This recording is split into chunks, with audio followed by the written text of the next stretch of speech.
So glad everyone's here. This is amazing. What a great turnout. Thank you for joining us. So we are here, ironically, to cut through the noise, as it's very noisy. Thank you, guys. Ironically, we are here to cut through the noise. Welcome to the panel, Cut Through the Noise, how to get your AI startup funded in a crowded market.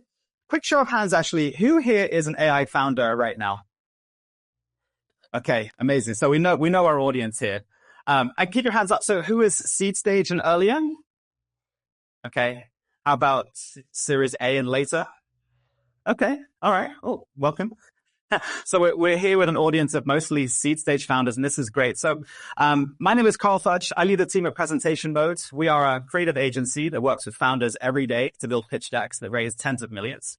And we're here because we're noticing this flood of AI pitches with many pitches sounding very similar. AI for X, AI for Y. So we want to help these founders cut through the noise and create an AI pitch that really resonates with investors like the ones that we have here today. And that's what the panel is going to be about. So joining me, we have an amazing group of panelists. On my far right, in the green, is Renata Cantini. Renata is the founder and the general partner of Renegade Ventures and comes from Lux Capital and Pelisys as well. She's no stranger to funding unicorns. Next to her, we have Leshika Samarasinghe. Leshika, I got it, is the founder and general partner of Twine. Started her career at Google, so she's no stranger to explosively growing companies. And then finally, we have Emily Labresco. Emily is from Larry Hippo, the New York City's premier seed stage investment firm. Emily has a background actually in English lit, so she's no stranger to really good narratives. So thank you all for being here. Really amazing panel. Let's start with you, Renata. Can you give us, first of all, a lay of the land? So where are we in terms of VC fundraising right now? How much of that fundraising is going to AI startups? Is it still as hot as it has been? Is it getting hotter? Is it cooling off and going to other sectors? Just give us a lay of the land. I think there is expectation that net new companies are AI first companies for whatever it is that they're doing. So the trend is VC dollars going up and up. After AI, traditional business, there's still big parts of the economy that are still on spreadsheet, 30-year-ago software that is still getting started and funded. And the expectation is every company will be an AI company at some point. The lines are blurring. When will that transition be 100%? Unclear, but absolutely. If you're just getting started and you have an AI first story, it's going to be very hard to get funded. Any builds on that, Leshika? Yeah, I mean, I think AI certainly cuts across every sector. I do think we're maturing in the hype cycle. I think there's now more questions around areas like durability of revenue, repeatable sales motions. At Twine, we focus on primarily healthcare and industrials. And I think in these sectors that have like massive fragmented data, the opportunity to have AI tools make better sense of all that data is really huge potential. And so I think some of the hype in certain sectors is really warranted. And you're starting to see adoption from legacy players like health systems that were traditionally really stodgy pick up faster than ever before. So I think it's an incredibly time to be building AI tools in these spaces. Emily, you come from New York, so you're seeing some similar things, maybe some different things as well. Would love to see what you're seeing in New York. Are you seeing mostly AI? And if so, what kind of sectors are you seeing? How hot is it where you are?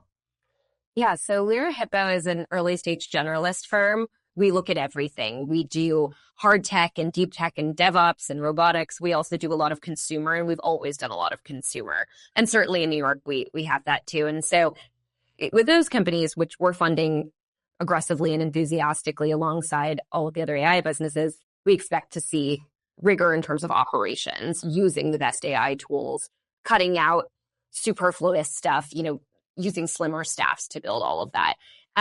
We see all sorts of things in New York, but I will say that we joke that if we are first to see a San Francisco deal, there's some hair on it. We shouldn't be the very first to lay eyes on it unless there's something a little unconventional about it. We funded a drone imaging AI business that is based in Oakland about a year and a half ago. And we were the first to see it because the founder wasn't sort of a native SF fundraising pro, a very technical engineering and stratospheric engineering background. And so if there's something like that, we might get first look. But if we have very first, cleanest look, at an SF deal that isn't a very dear friend of ours or someone we know quite well, there might be something up with it. We're not doing those sorts of deals for the most part. So go to Leshika first and then you. I think so. You share a portfolio company.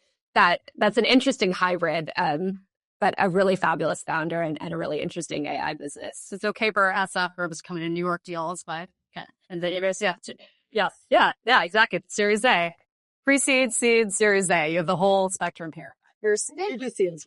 Question. I think that the real question is, what are products and businesses that need to exist, right? So here we are in this like platform transformation. AI is real and enables things that were not possible before in terms of use case. It enables cost savings, but also what we see is a lot of things that don't solve a problem for their customer or are not real sustainable businesses that are going to have legs to actually get funded.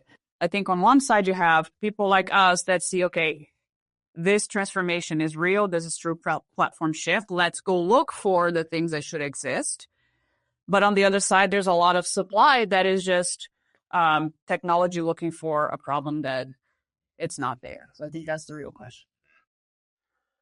So I come from design, right? So that's why we're here. This is IDEO. So I worked here for many years, and these are some of the products that my firm works on. And so when you're designing a product, you think about the users of that product, right? So when you design a pitch, you're thinking about the users of the pitch, and that is you all as investors. And what I want to know is what you're solving for in terms of you have LPs, you have targets, you have goals. And what are AI investments doing for you to help achieve those goals? Is it you think that there's the biggest upside? You think it's about the quickest path to return? You think it's about the safest bets? Help us understand why you're investing so much in AI. Maybe Leshika might start with you on this one. Again, the areas that we're investing in, I think there is just such tremendous opportunity for outsized impact. You can build truly transformational companies. So that's why we're really excited about AI applied to these sectors. I think as far as like what we're looking for, it's the same thing that you're looking for in any pitch, AI or not. It's really like the why you, why now, and how you're going to win. For us at the pre-seed, we really dig into team is the most important thing. But I think that to Renata's point around what problem are you solving? One of the things that we often see missing in pitches is around value proposition. And so you really want to make that crystal clear is how your solution is that much better than others and what pain point you're really solving for your customers. And so that's the thing that, really needs to stand out and what we look for in the companies we're evaluating. I'll add to that, to your point, Renata, and to yours as well. In a week, I might see 5 companies that are AI for SEO optimization in new search universe.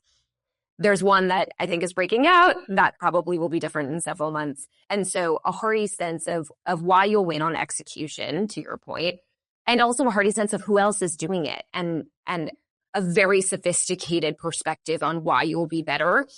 It's amazing how many companies I meet that I ask them about competitors and they're like, we're the only people tackling this. I'm like, you're not. I met one yesterday. And so having a really hearty sense of somebody else is working on it here, we're tweaking their approach because we think it makes much more sense the way we're doing it or whatever else. Coming in as quite folks who don't have that sense come off as quite naive to the market. And in this world, that eliminates you sort of immediately.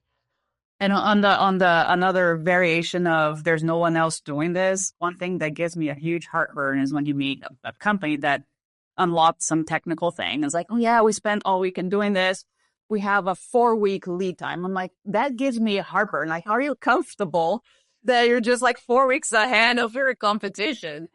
Or something like that, because technology is just evolving so quickly. People are unlocking new things all the time. And this idea of I'm a first mover, I can run faster than you with, their breath on your neck, I don't know, gives me heartburn. One thing I wanted to say, by the way, is if you have a question that comes up in this conversation, feel free to submit it here using Slido. There's a QR code and a link. So I just wanted to add that one in. But Emily, back to you. You hear 5 pitches that say we're AI for the same thing. They all kind of sound similar. So what would you wish founders would do? Should they really be focusing on having a differentiated story? Or is it about, hey, that we're AI for this, but look at the things that make us differentiated? for us, given our stage as well, it comes back to team. I'll give you an example. We did a deal a couple of maybe 6 or 8 weeks ago with an amazing founder, and it's fintech for, agentic commerce stuff. Amazing idea, and he's fabulous.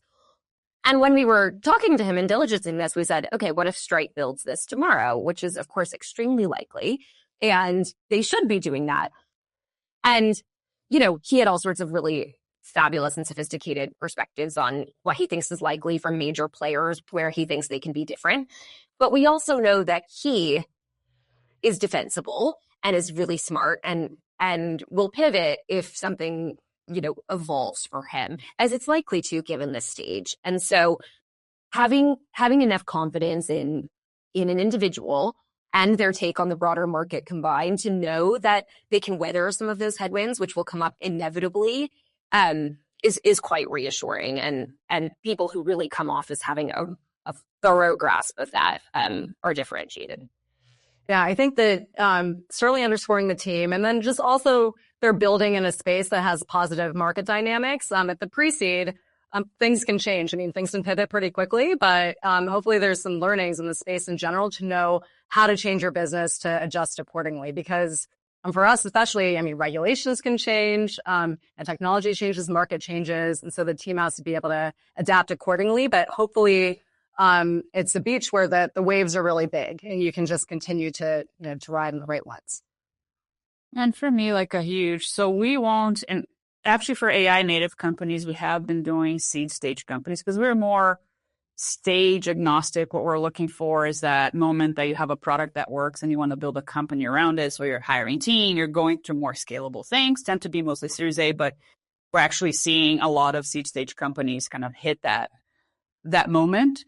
But one thing that is non-negotiable for us is customer conversations, because that's what you really understand. What is that product really doing for the end customer? What is the value? What is the customer expectation of success? And, especially when you're dealing with enterprise, a lot of the things that we're hearing are the enterprise customer saying, I want AI. Then you say, okay, what does that mean? They cannot verbalize what does that mean in real practical terms.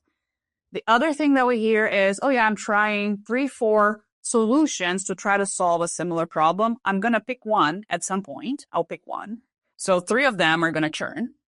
We hear a lot of that. We also hear a lot of, oh yeah, because we're experimenting, I don't care about price. I'm not optimizing for price, but if it goes to a full deployment, I will optimize for price.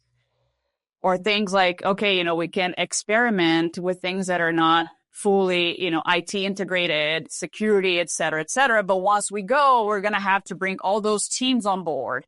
So I think when you think of enterprise adoption, we are years out.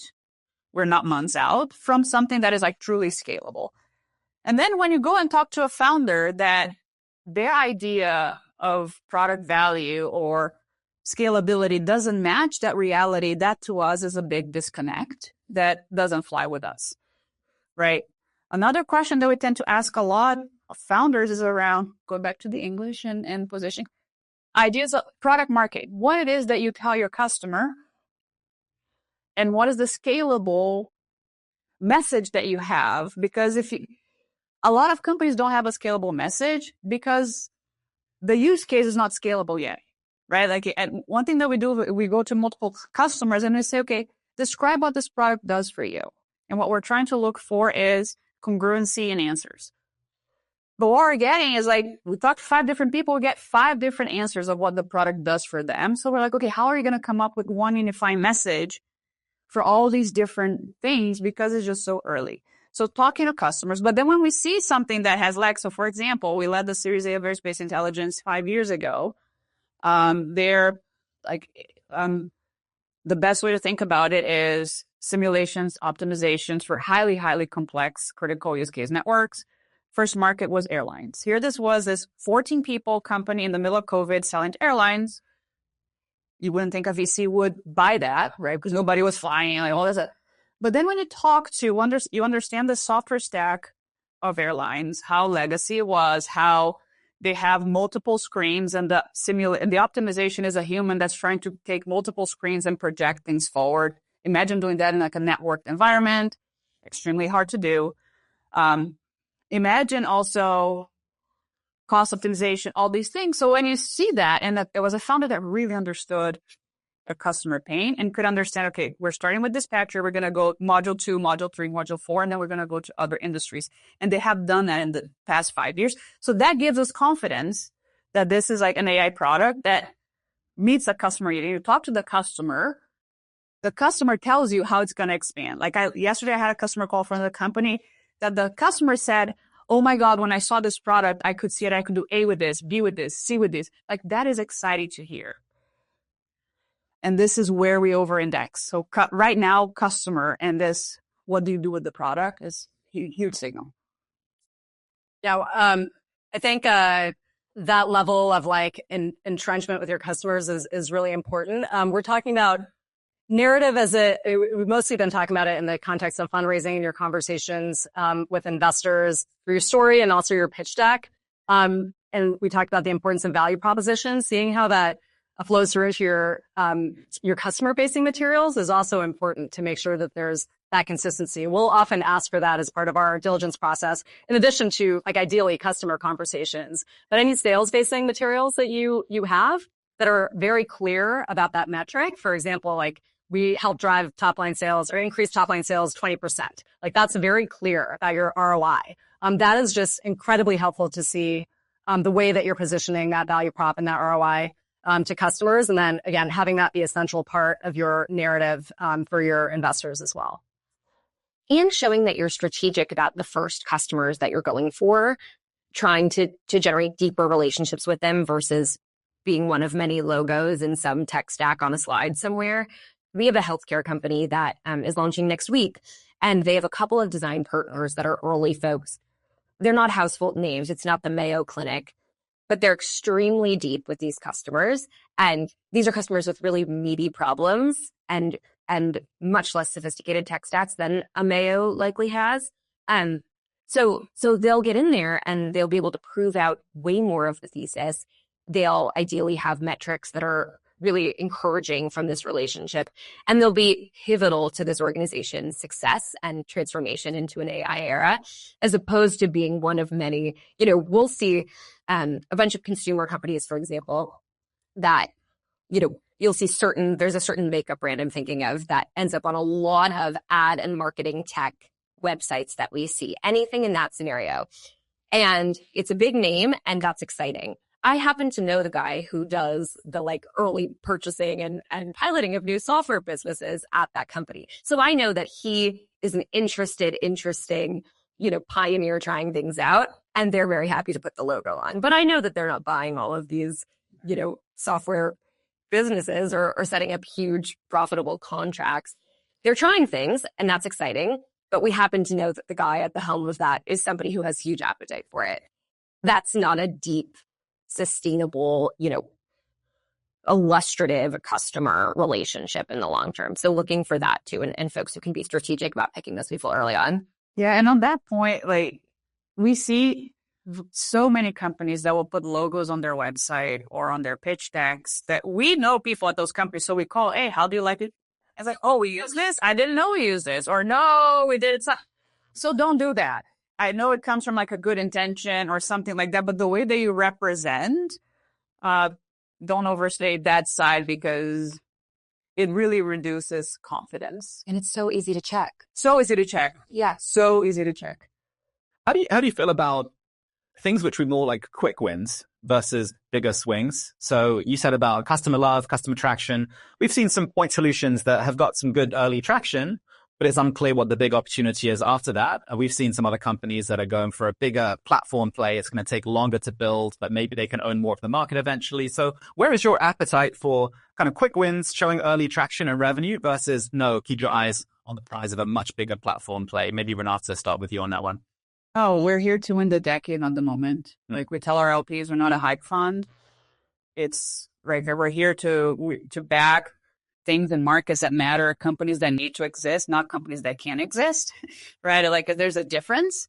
And we're here to make great returns for our LPs and to create society value and employee value. So I think the question for us is more one, what is the timeline that your technology can evolve? Is that a timeline that matches a VC fundable type of return? One. Two is what's the capital that is going to take?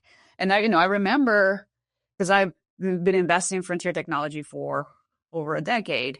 And I remember having conversations, especially like scientists that make amazing scientific discoveries. And they're so excited, like, look at the breakthrough I had.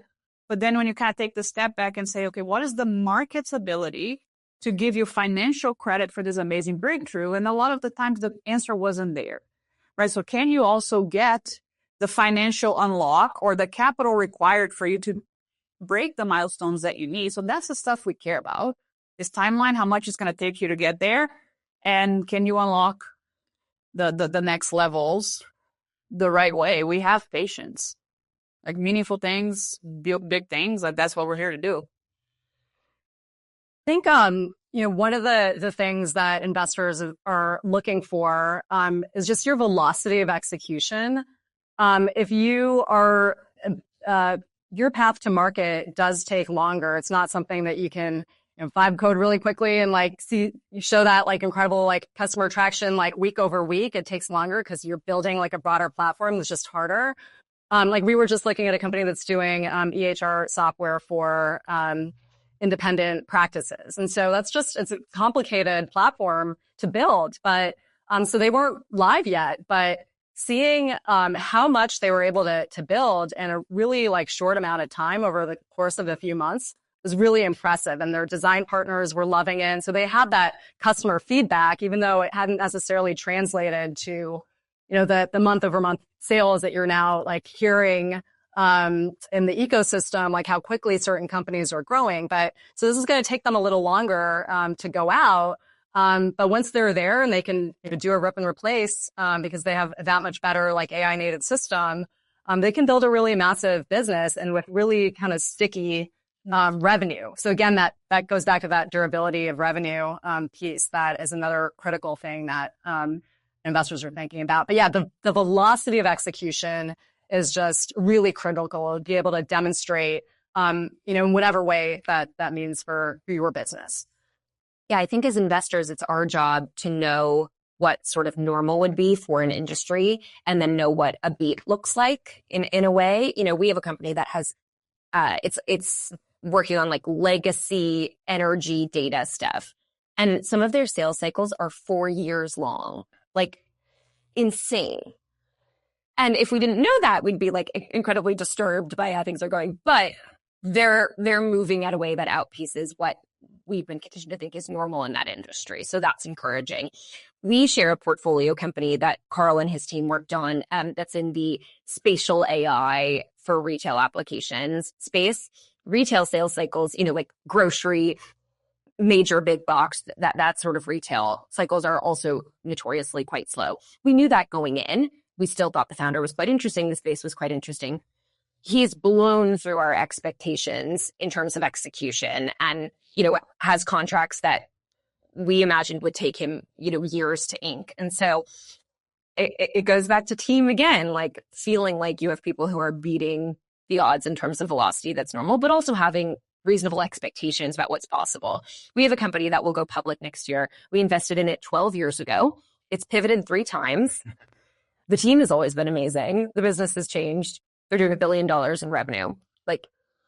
God willing, it'll just be a fabulous, fabulous debut. But if we'd given up on them or become impatient over the course of this time, we wouldn't be in this position, which will ideally be quite exciting next year.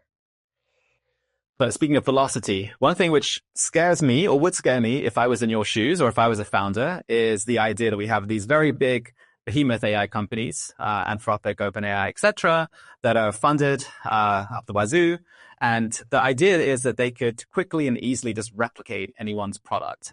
And we've seen that sometimes too already. So how do you think about defensibility? How do you both have that risk appetite to invest in something for the long term, but how do you guard against the possibility one of these big companies could just come and roll out a copycat or a very similar product, and with the brands and with the distribution, it could just do a better job, and then your investment could go down to zero. So how do you think about being bold and visionary while also managing the risk of obsolescence of the product? So, yeah.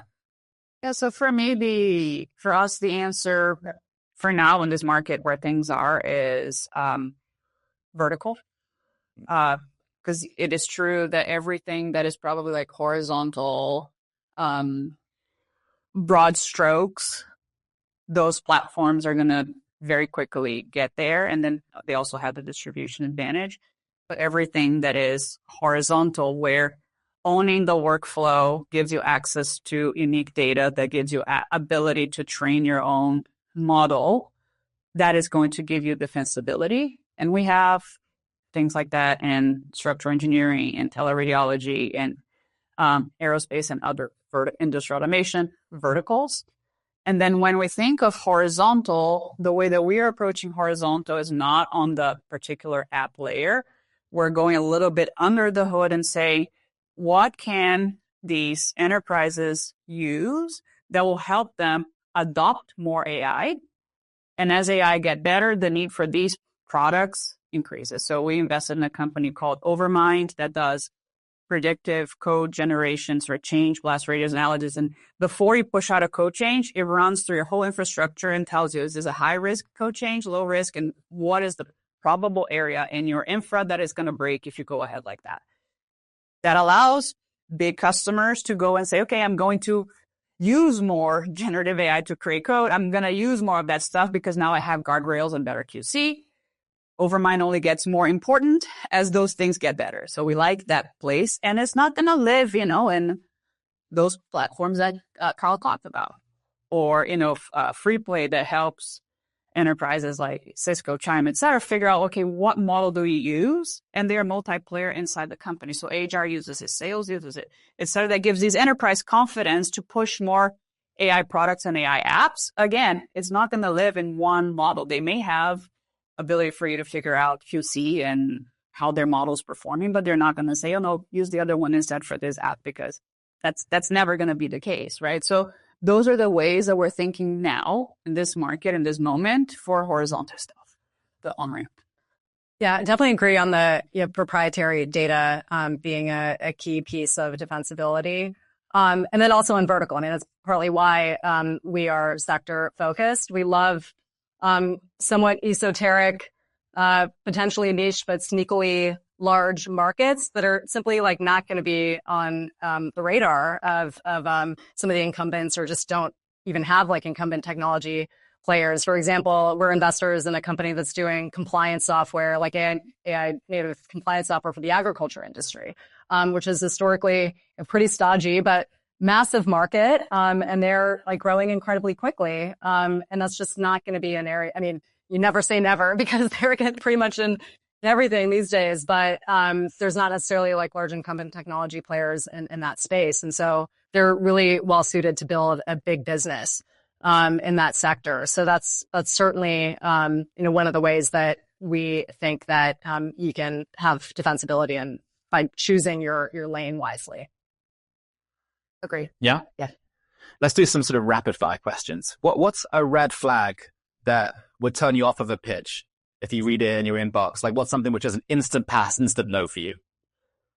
Oh, the vertical revenue hockey stick in a short period of time. I thought you had to have that, no? No.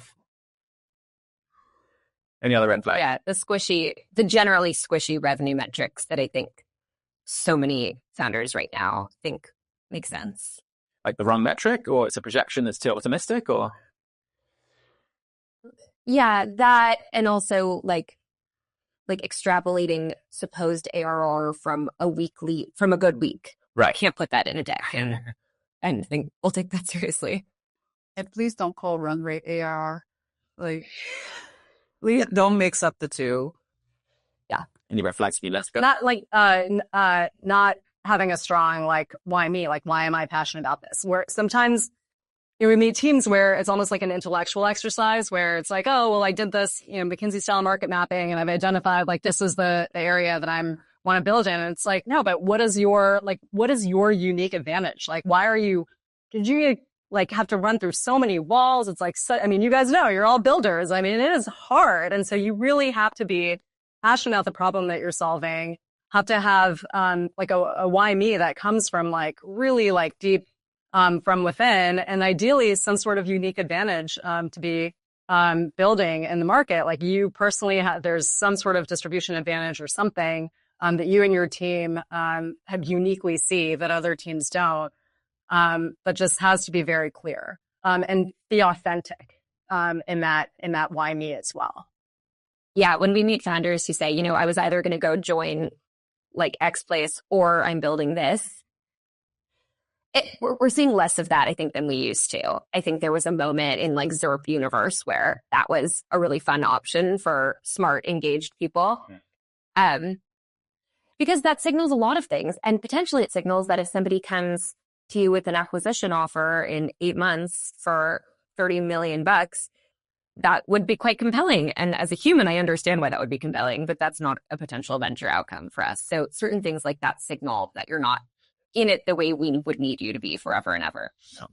Okay, my final quick fire question before we open it up for Q&A is, does everyone have to have an AI story? You know, we certainly see companies that kind of aren't AI companies that then try and position themselves as AI companies, or other companies that are using different technologies, whether it be ML or something else. And so they're framing that as AI because they believe that you guys need to have an AI story. So is that true? What if you're not a real AI company? What should they do? I think that investors can really sniff out when it's not, when you're just like slapping on an AI story and it's not core to your offering. And I think it's okay if it's not core. I mean, you're going to be using AI tools, and so if you're building software, you're going to be using AI to build, and there's lots of ways that it can expedite, your company building and your path to market. I think for us, again, given our sectors, we have plenty of AI companies, but we proactively have some non-AI investments, especially in areas like healthcare. We proactively invested in a few tech-enabled services companies. There's certain industries, like, for example, we have a company that's doing like palliative care. It's really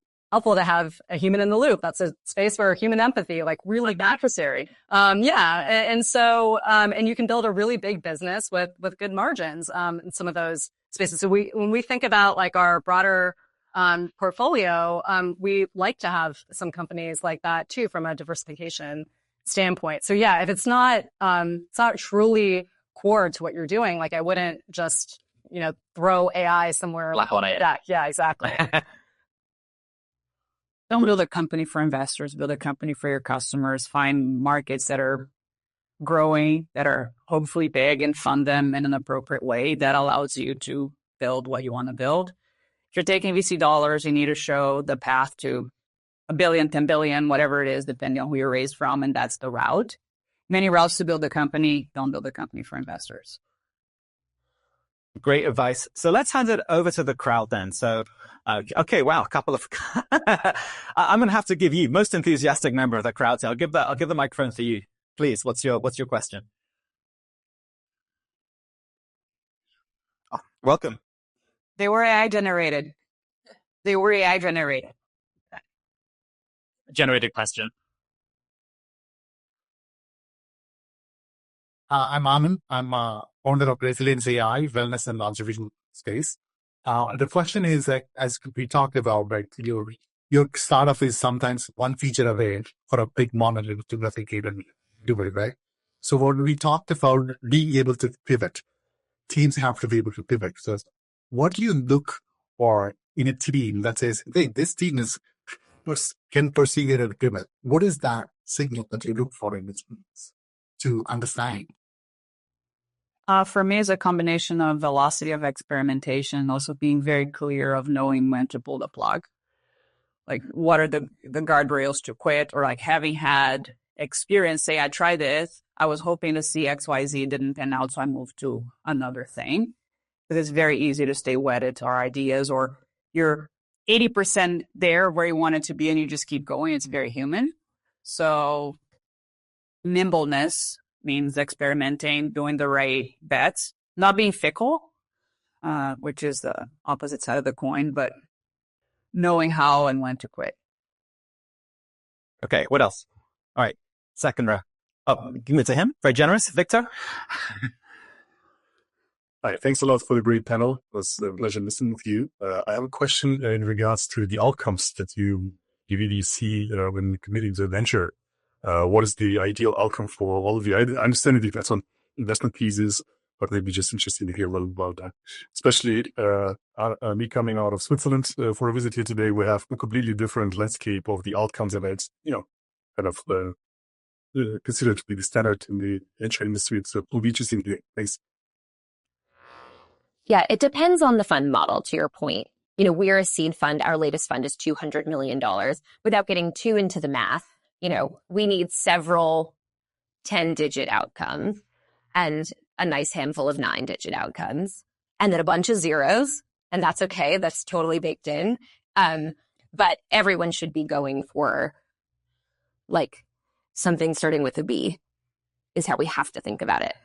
I mean, depending on your fund size, like investors are underwriting for at least a 10x for any given investment. And so this is why, thinking carefully about your cap table and the types of investors you're selecting, and what their incentives are, and making sure that you're aligned with how you want to grow the business is just really important. I think now we have larger and larger funds than ever before. I mean, there's like $10, $20 billion funds now. The outcomes that we're also in a market where there's, potentially $1 trillion companies. And so it's like, you can build really big businesses now, but there's only so many of those, right? Like there's far more, exits and M&A at, the billion or even like sub-billion. And if you're with a smaller fund, a billion or sub-billion outcome can still be really great for your early investors and for founders. And so you really want to kind of understand, again, like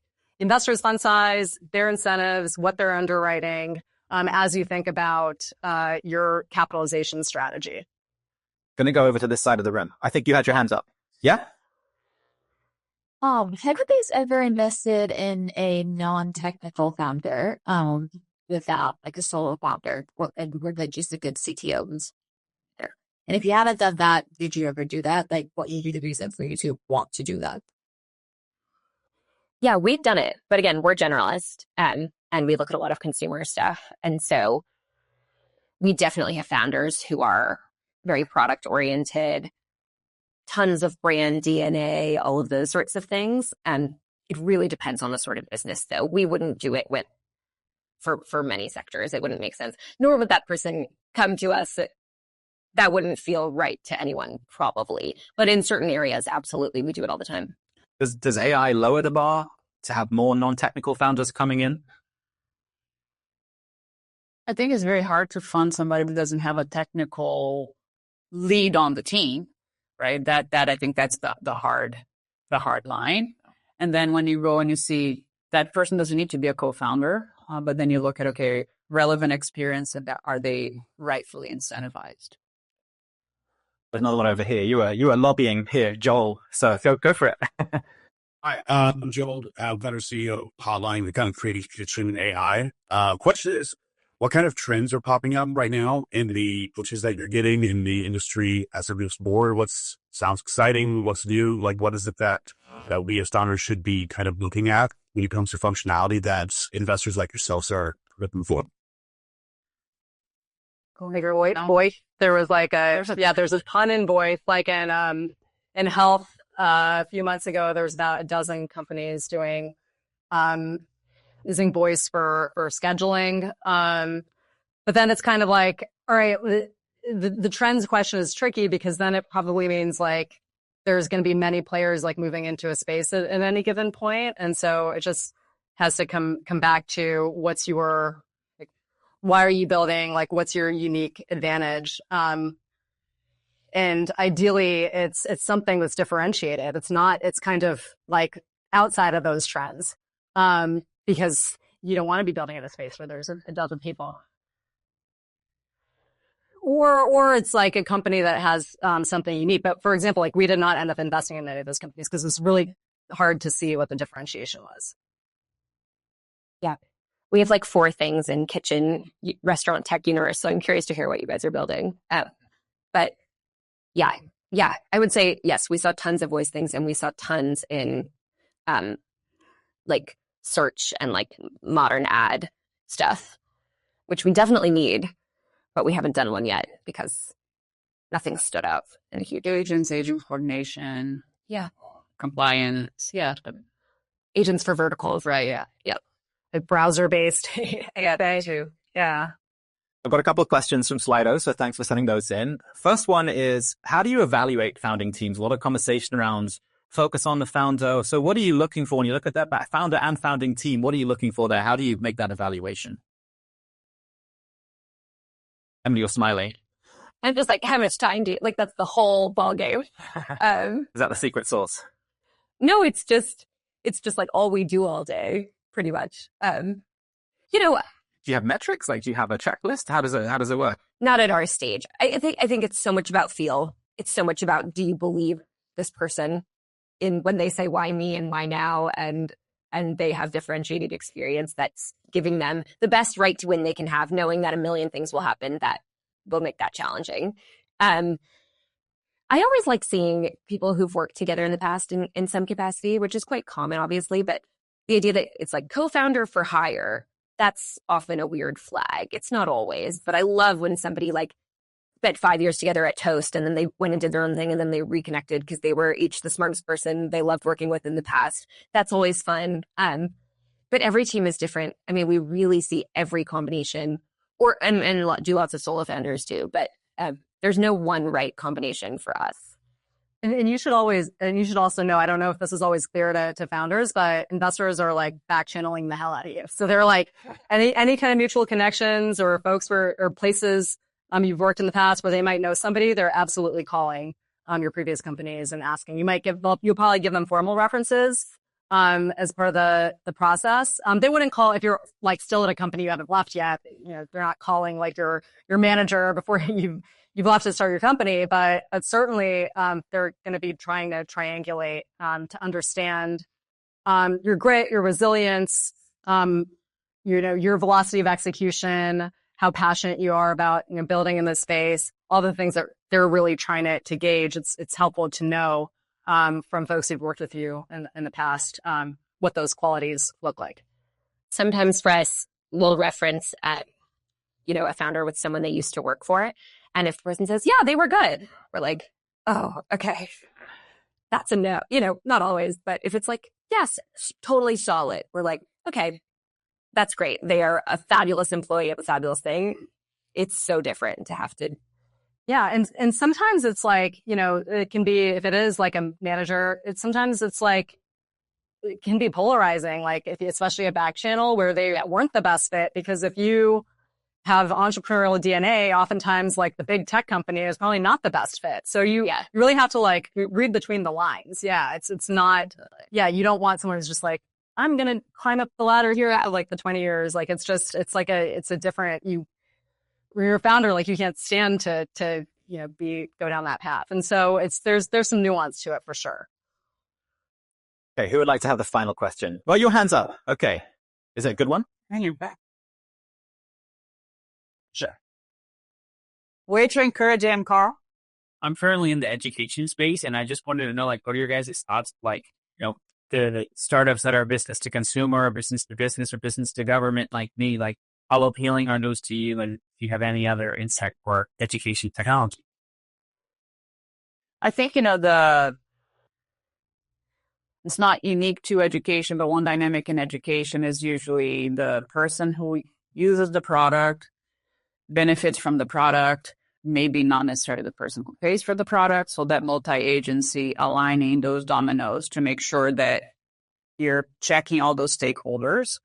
Duolingo is a very valuable company and continues to do more and more. They prove that consumers will pay for things. So you don't need necessarily to sell to districts or government or et cetera. But I think understanding the channel, understanding how to align results, and making sure that those stakeholders are all happy.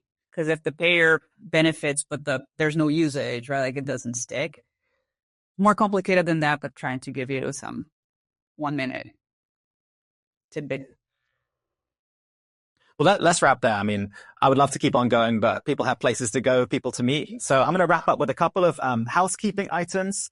So for one, we have these silly hats that we made that we're pretty proud of. If you'd like one, please post about this panel and mention us, presentation mode, and you can get one of these special hat GPT. This gentleman has one, Daniel. Wave it in the air. If you like one of those hats, please grab one. Second of all, for people who are interested in working on their pitch, we have a founder bootcamp. It's coming up in San Francisco in October for people who want to practice some of the principles that we learned today and you want to be able to improve the chances of getting funded. Please reach out to us. It's bootcamp@presentationmode.co. A couple of thank yous. I want to first of all thank Imogen. Imogen's right there. She actually organized this whole event. So thank you, Imogen. And of course, thank you to our wonderful panelists, Renata, Leshka, Emily. Thank you all so much. Wonderful insight. Really appreciate you. And thank you all for coming as well, of course, and enjoy the rest of Tech Week. All right, fine.